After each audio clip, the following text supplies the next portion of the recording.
Dalagang 4-piece beneficiary sa Alaminos City nagtapos bilang cum laude.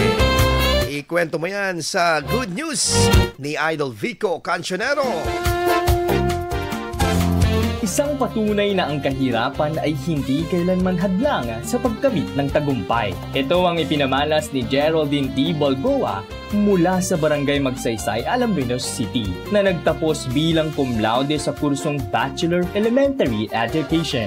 Si Geraldine ang kauna-unahang degree holder sa kanilang pamilya at kabilang sa mga pamilyang benepisyaryo ng Pantawid Pamilyang Pilipino Program o 4Ps. Sa lungsod ng buong puso't tiyagang nagtaguyod sa edukasyon sa kanilang 5 magkakapatid. Sa kabila ng mga hamon sa buhay, patuloy na nagsumikap si Geraldine upang maisakatuparan ang kaniyang mga pangarap.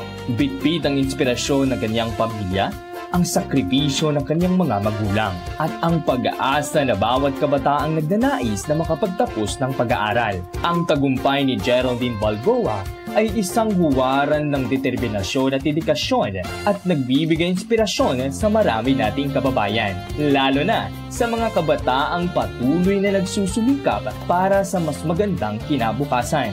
At yan ang ating good news. Ako si Idol Vico Cancionero, Tatak IFM. IFM News. IFM News. IFM News.